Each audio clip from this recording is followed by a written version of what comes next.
नमस्कार विद्यार्थी मित्रों, केम छो? मजामां? धोरण 11 सायन्स भौतिक विज्ञान प्रकरण नंबर 14 दोलनो। लास्ट लेक्चर ની અંદર આપણે સરળાવર્ત ગતિના ગાણિતિક સ્વરૂપ તરીકે આપણે ચર્ચા કરેલી છે કે જેની અંદર સરળ આવર્ત ગતિ કરતા પદાર્થો એ એના દોલનો અનુસાર કંપ વિસ્તાર અનુસાર ગતિ કરતા હોય છે। હવે આવા પદાર્થોનો કંપ વિસ્તાર એટલે શું એની આપણે ચર્ચા કરવી છે અને પછી એવી સરળ આવર્ત ગતિ એટલે શું અને સરળ આવર્ત ગતિ કરતા પદાર્થના ગાણિતિક વિધિ તરીકેનું આલેખ નિરૂપણ આપણે કરવું છે। તો ચાલો પહેલા આપણે અલગ અલગ રાશિઓ વિશે ચર્ચા કરીએ। કંપ વિસ્તાર એટલે શું? સરળ આવર્ત ગતિ કરતા પદાર્થનો કંપ વિસ્તાર એટલે શું?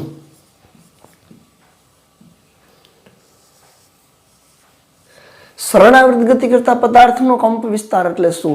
તો કે સરળાવર્ત ગતિ કરતો પદાર્થ એના મધ્યમાન સ્થાનથી મહત્તમ સ્થાનાંતરિત થાય ઉપર કે નીચે એ મહત્તમ સ્થાનાંતરને એ પદાર્થનો કંપ વિસ્તાર કહે છે।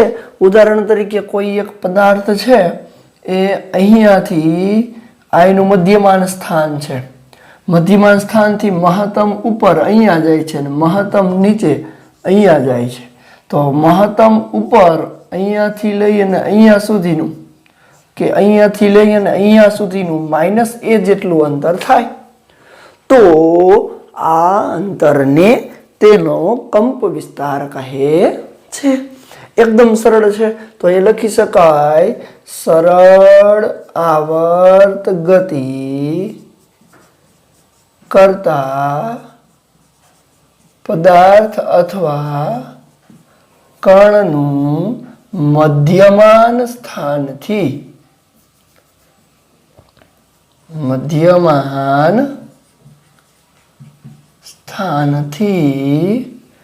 મહત્તમ અંતરને મહત્તમ સ્થાનાંતરને હું અહીંયા એવો શબ્દ વાપરું, ચાલો મહત્તમ સ્થાનાંતરને તેનો કંપ વિસ્તાર કહે છે। કંપ વિસ્તાર ઇંગ્લિશમાં એમ્પ્લિટ્યુડ કહેવાય, એટલા માટે કંપ વિસ્તારને આપણે મોટા ભાગે કંપ વિસ્તાર ને એ કેપિટલ એ અથવા સ્મોલ એ વડે દર્શાવાય છે। હવે કંપ વિસ્તાર એક સ્થાનાંતર જ છે, આથી એનું એકમ પણ મીટર જ હશે, રેડી? અથવા નાના કંપનો કરતા હશે, નાના દોલનો કરતા હશે તો સેન્ટીમીટર હશે, પણ અહીંયા આપણે એસઆઈ પદ્ધતિના એકમ તરીકે લેવાના હોય તો આપણે એને એકમ તરીકે મીટર લઈએ છીએ। હવે આવા સરળ આવર્ત ગતિ કરતા હોય, સરળ આવર્ત ગતિ કરતા પદાર્થનું ગાણિતિક વિધેય, તો ગાણિતિક વિધેય તરીકે આપણે એક તો લઈએ કે x of t is equal to a cos omega t plus phi, ready? Cos વિધેય અનુસાર એના એમ્પ્લિટ્યુડમાં ફેરફાર થાય છે, ફાઈ જ્યાં લખી શકું કે જ્યાં a બરાબર કંપ વિસ્તાર, x of t એટલે કે t સમયે એનું સ્થાનાંતર ક્યાં ક્યાં બદલે છે, કંપ વિસ્તારમાં થતો ફેરફાર બતાવે છે। a બરાબર કંપ વિસ્તાર, ઓમેગા ઇઝ ઇક્વલ ટુ કોણીય આવૃત્તિ અને ફાઈ બરાબર અચળ કળા અથવા કળા અચળાંક। જ્યાં કળા એટલે ખૂણો પણ કહેવાય, કોણ પણ કહેવાય. રેડી? અથવા બીજું સમીકરણ આપણે લઈએ તો એના અનુસાર પણ એના કંપ વિસ્તારમાં ફેરફાર થઈ શકે છે. જેમ કે બીજા સમીકરણ સ્વરૂપની વાત કરીએ તો એ x of t is equal to a sin omega T plus pi અનુસાર બદલાય. ઇન શોર્ટ, આપેલ સરળ આવર્ત ગતિ કરતા પદાર્થના કંપ વિસ્તારમાં થતો ફેરફાર સમયની સાપેક્ષે સ્થાનમાં થતો ફેરફાર એ કોસ વિધેય અનુસાર અથવા તો સાઇન વિધેય અનુસાર બદલાય છે. હવે આવા વિધેય અનુસાર બદલાતા હોય એવા કંપ વિસ્તારનું સમયની સાપેક્ષે આલેખ નિરૂપણ અને સમયની સાપેક્ષે એ કેવું આવર્તન આપે છે એની આપણે ચર્ચા કરવી છે. તો સરળ આવર્ત ગતિ કરતા પદાર્થનું સમયની સાપેક્ષે સ્થાનાંતર કેવી રીતે બદલે છે એની આપણે ચર્ચા કરવાની છે. તો ચાલો પહેલા જોઈ લ્યો કંપ વિસ્તાર એટલે શું અને એ કંપ વિસ્તારમાં થતો ફેરફાર સમયના વિધેય તરીકે કોસનું વિધેય અને સમયના વિધેય તરીકે સાઇન વિધેય અનુસાર કઈ રીતે બદલે છે. હવે આપણે એની ચર્ચા કરશું. પહેલા આ સ્ક્રીનશોટ લઈ લેજો.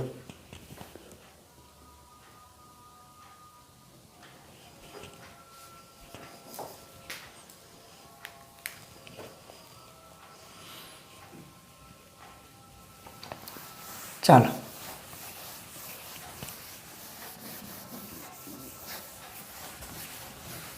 હવે આપણે વાત કરીએ સરળ આવર્ત ગતિ કરતા પદાર્થ માટે.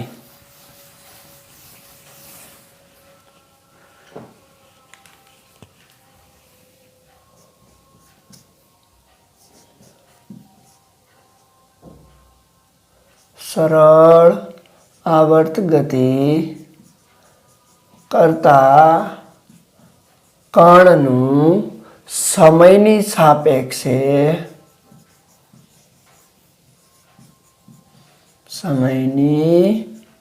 સાપેક્ષે સ્થાનાંતર અને તેનો આલેખ અથવા તો આલેખ નિરૂપણ. સરળ આવર્ત ગતિ કરતા પદાર્થનું સમયની સાપેક્ષે સ્થાનાંતર અથવા તો આલેખ નિરૂપણ. એના પહેલા આપણે આવર્તનની વાત કરીએ તો અહીંયા હું એક વર્તુળને 4 સરખા ભાગમાં વિભાજિત કરું છું. આપણને ખબર છે, આગળ 10મા ધોરણની અંદર ભણી ગયા છો અને અત્યારે પણ ખબર જ હોય. અહીંયા 0 થી આવર્તન શરૂ કરીએ t બરાબર 0 સમયેથી અને t/4 જેટલા સમયે આવર્તન 4 સરખા ભાગ કરી નાખ્યા. ટી આવર્તકાળના 4 સરખા ભાગ કર્યા છે તો t/4 સમયે π/2 જેટલું આવર્તન થયું. ખાસ જોજો કેટલો ખૂણો બનાવ્યો છે, 90 અંશનો ખૂણો. t/2 જેટલા સમયે એટલે કે 2t/4 થાય તો t/2 જેટલા સમયે પાઈ જેટલું આવર્તન કરાવ્યું. પછી અહીંયા પહોંચ્યા એટલે કે 3t/4 જેટલા સમયે એ અહીંયા 3π/4 જેટલું આવર્તન આપે છે અને પાછા અહીંયા પહોંચી જાવ છો ત્યારે t બરાબર એટલા સમયે એ 2π જેટલું આવર્તન કરે છે. એટલે કે t જેટલા આવર્તકાળે એક આવર્તન પૂરું કરે છે. પાછું અહીંયાથી ચાલુ કરો તો પાછી વાત કરશું તો 4t/4 હતું ને, તો હવે પાછું આવર્તન ચાલુ કરશો તો 5t/4 જેટલા સમયે પુનરાવર્તિત ગતિ ચાલુ કરશે. કેવી ગતિ ચાલુ કરશે? પુનરાવર્તિત. તો હવે આ જ આવર્તનને આપણે આલેખ સ્વરૂપે નિરૂપવાનું છે. તો ચાલો પ્રશ્ન તમને એવી રીતે પૂછાય કે સરળ આવર્ત ગતિ એટલે શું? સરળ આવર્ત ગતિના વિધેયનું સમયની સાપેક્ષે સ્થાનાંતરનો આલેખ નિરૂપણ કરો. ખાસ સાંભળજો, સમયની સાપેક્ષે સ્થાનાંતરમાં કેવો ફેરફાર થાય છે એના આલેખનું નિરૂપણ કરો. આલેખનું નિરૂપણ કરવા માટે પહેલા તમારે એની કિંમત અને એ સ્થાનની સાપેક્ષે કેવી રીતે બદલાય છે એ તમારે નક્કી કરવું પડે. હવે તમે જોવો જોઈએ, હું અહીંયા કોષ વિધેયની વાત કરીશ તો કોઈ એક પદાર્થ લઈ લો. ધારો કે કોઈ એક પદાર્થ છે એ સમયની સાપેક્ષે પ્લસ એ અને માઇનસ એ ની વચ્ચે પોતાનું સ્થાન બદલે છે. પ્લસ એ થી માઇનસ એ ની વચ્ચે પોતાનું સ્થાન બદલે છે. પ્લસ એ ધનમાં મહત્તમ કંપ વિસ્તાર છે, એટલે આ બેની વચ્ચે આમ દોલનો કરે છે. તો આપણે ધારી લઈ, ચાલો કે ધારો કે કોઈ કણ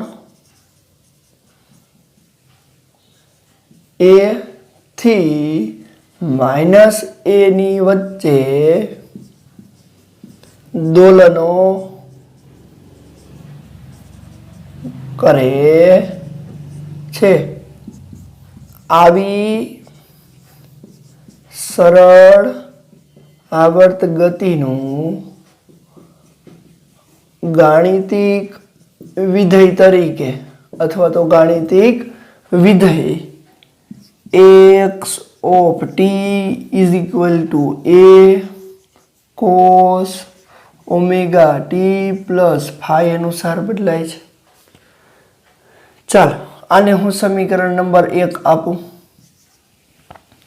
સમીકરણ 1 ની અંદર પ્રારંભિક કળા આપણે લઈએ છીએ. પ્રારંભિક કળામાં કોઈ ફેરફાર નથી, એટલે કે પ્રારંભિક કળા phi બરાબર 0 લો તો સમીકરણ 1 માં સાથે સાથે લખતા જજો, કારણ કે ભૂસવું પડશે. ગાણિતિક વિધેય મોટું થઈ જશે, આમાં વારા ફરતી આપણે કિંમતો મૂકશું એટલે. ચાલો સમીકરણ 1 માં phi બરાબર 0 અને એક આવર્તન માટે આપણને ખબર છે ઓમેગા બરાબર શું લખીએ છીએ? 2π/t લેતા હવે જે સમીકરણો મળશે એ આપણને આવું મળશે: x of t is equal to a cos 2π/t ગુણ્યા t અને phi બરાબર 0 है. સમીકરણ નંબર 2 એકદમ સરળ સ્વરૂપ છે, ખાલી જોજો તમે. Ready? x of t a cos omega ની જગ્યાએ 2π/t એટલે આપણને ખબર જ છે એ શું છે, તો કે t બરાબર 2π/ઓમેગા ઉપરથી આવ્યું છે. ઓમેગાની કિંમત મૂકી ગુણ્યા t અને phi બરાબર પ્રારંભિક કળા 0 છે એવું કહી દીધું. કળામાં કોઈ ફેરફાર શરૂઆતનો નથી. તમે π/4 લઈ શકો કળા, -π/4 લઈ શકો કળા, તો આ લેખી પ્રમાણે ચાલુ થાય. રેડી? તો ચાલો ખાસ સમજજો. હવે આપણે અલગ અલગ સમયે કોસાઇન વિધેયમાં કેવી રીતે ગ્રાફમાં ફેરફાર થાય એ આપણે જોવાનું છે. તો અહીંયા સ્થાનમાં કેવો ફેરફાર થાય એ બતાવતા જશું અને અહીંયા હું ગ્રાફ દોરતો જઈશ. સ્થાન વિરુદ્ધ સમયનો આ સમય છે અને આ મહત્તમ કંપ વિસ્તાર a અને મહત્તમ કંપ વિસ્તાર -a. સાથે સાથે લખતા જજો, ભૂસવું પડશે. રેડી? ચાલો પહેલું જ વાત કરું કે સમીકરણ 2 માં t બરાબર 0 સમયે કણનું સ્થાન, t બરાબર 0 સમયે કણનું સ્થાન નક્કી કરવું છે. તો x of 0 બરાબર a cos t બરાબર 0 એટલે આખું 0 થઈ જાય. t બરાબર 0 એટલે આખું 0, તો cos 0 ની કિંમત 1 થાય એટલે કે પ્લસ એ ઉપર હોય. તો જોવો જોઈએ ટી બરાબર 0 સમયે પદાર્થ આ તરફ ગતિ કરી અને અહીંયા આવે છે પ્લસ એ ઉપર. ખાસ જોતા જજો, બધું કરતો જાઉં છું સાથે સાથે. ટી બરાબર 0 સમયે કોસ 0 ની કિંમત 1 થાય. અહીંયા યાદ રાખજો કોસ 0 ની કિંમત 1 થાય છે. આવર્તન ટી બરાબર 0 સમયથી શરૂ કર્યું તો કોસ 0 ની કિંમત 1 થાય કે કોસ 0 ની કિંમત 1 થવાથી એ દોલન કરી અને પ્લસ એ ઉપર જાય છે એટલે અહીંયા આવે છે. અહીંયાથી શરૂ થાય છે ટી બરાબર 0 સમયે. ક્યારે? ટી બરાબર 0 સમયે ત્યાં શરૂ થાય છે. ચાલો હવે આગળની વાત કરીએ તો સમીકરણ 2 માં નેક્સ્ટ સમય કયો લઉં છું? T/4. તો સમીકરણ 2 માં ટી બરાબર T/4 સમયે કણનું સ્થાન. ચાલો આમ આગળ જ લખતો જાઉં છું. કણનું સ્થાન x of T/4 is equal to a cos 2π/t ગુણ્યા t ની જગ્યાએ T/4 મૂકવાનું છે. t ની જગ્યાએ T/4 મૂકવાનું છે.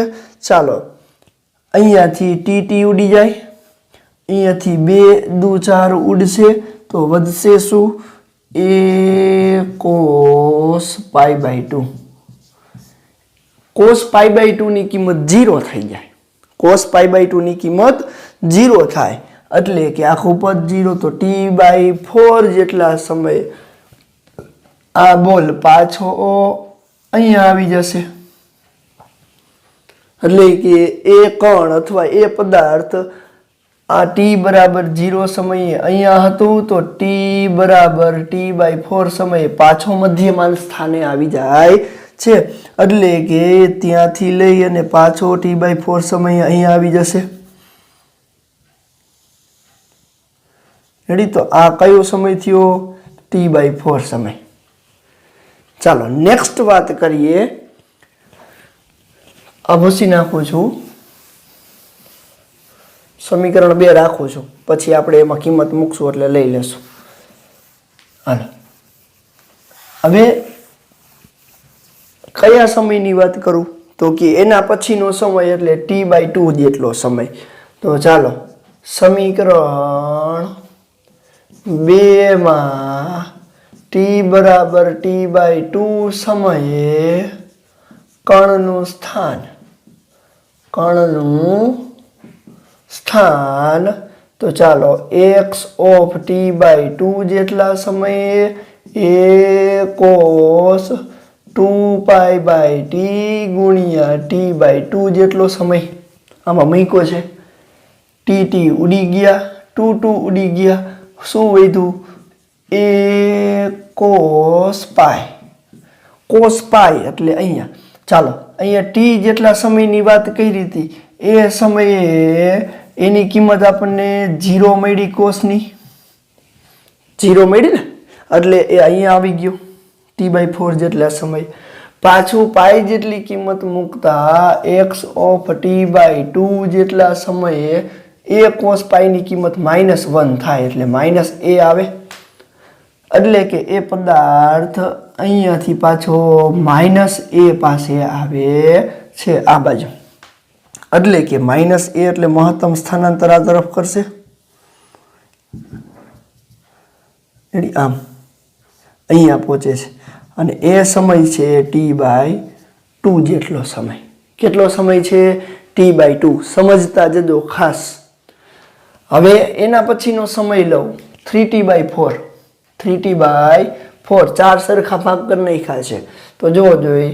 હવે t બરાબર 3T/4 સમયે કણનું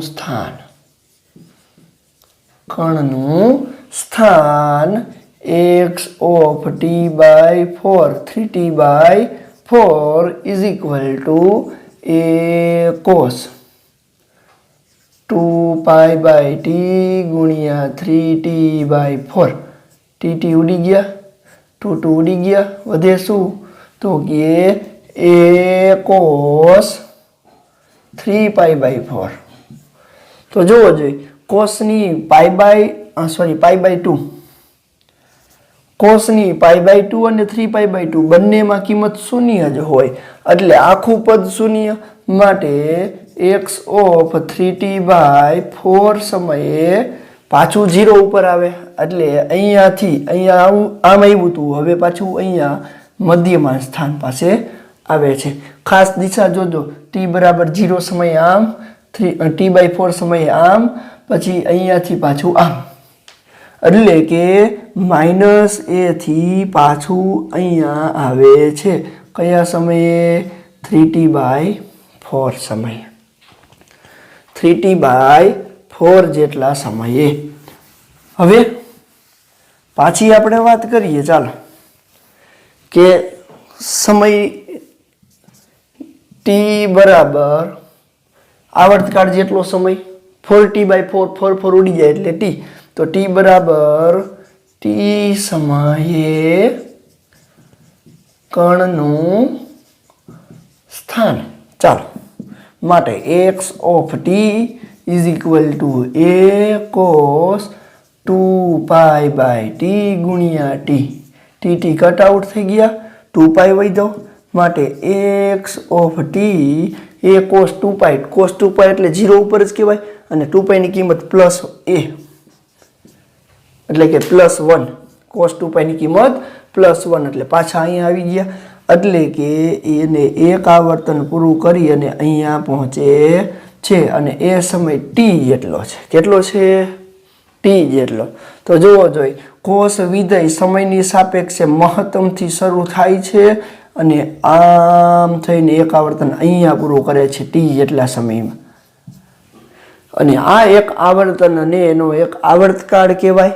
બીજું આ એનો કંપ વિસ્તારની સાપેક્ષે મહત્તમથી પાછું મહત્તમ આ રીતે મહત્તમથી શરૂ કરીને આમ બદલે છે. તો પદાર્થે કેવું સ્થાનાંતર કર્યું તમે જોવો જોઈએ. પદાર્થ પહેલા અહીંયા હતો, અહીંયા દોરી હાલો આકૃતિ. હાલો t બરાબર 0 સમયે મધ્યમાન સ્થાનથી આ a છે, આ -a છે. તો જોજો મધ્યમાન સ્થાનથી પહેલા આ તરફ ગયો, પછી મધ્યમાન સ્થાનથી અહીંયાથી પાછો અહીંયા આવ્યો આ દિશામાં. પછી શું થયું તો ત્રીજી આકૃતિની અંદર એ મધ્યમાન સ્થાનથી ઋણ તરફ આમ આવે છે -a પાસે. ચોથી આકૃતિની અંદર શું થયું તો કે એ પદાર્થ પાછો અહીંયા આવે છે અને પાંચમી આકૃતિની અંદર હવે જો પાંચમી વાત કરવી હોય તો જોવો જોઈએ અહીંયા x ઓફ t બરાબર +a મળી ગયો એટલે અહીંયાથી શરૂ કર્યું હતું પાછા અહીંયા આવી ગયા. તો એના પછીનો સમય એટલે કે 5t/4 જેટલો સમયે આપેલ કણ અથવા તો પદાર્થ સરળ આવર્ત ગતિ કરે છે. એટલે કે સરળ આવર્ત ગતિનો મિનિંગ એવો થાય કે હવે પછીના સમયથી એટલે કે 5t/4 જેટલા સમયથી કણ પુનરાવર્તિત ગતિ કરશે. t સમય પછીના સમયે, કારણ કે પાછું તમે જો t/5 સમય લેશો એટલે અહીંયા મહત્તમથી પાછું અહીંયા આવશે અને એ હશે 5t/4 જેટલો સમય. એના પછીનો 6t/4 સમય આમ હાલશે, પાછું આમ હાલશે એટલે કે એ સમયે કણ t પછીના સમયે કણ પુનરાવર્તિત ગતિ કરે છે. તો પુનરાવર્તિત ગતિ કરતા હોય એવા આવા કણની ગતિને આપણે સરળ આવર્ત ગતિ તરીકે ઓળખીએ છીએ. હવે અત્યારે જોવો જોઈએ આપણે આ કયા વિધેય માટે કર્યું છે? કોસાઇન વિધેય. કોસાઇન વિધેયનો ગ્રાફ ધનથી ચાલુ થાય છે એટલે કે સમયની સાપેક્ષે કોસાઇન વિધેય અનુસાર બદલાતો હોય એવું ગ્રાફ આપણને આવો મળશે. તમારે હોમવર્કની અંદર, ચાલો પહેલા સ્ક્રીનશોટ લઈ લ્યો, પછી હું હોમવર્ક આપી દઉં.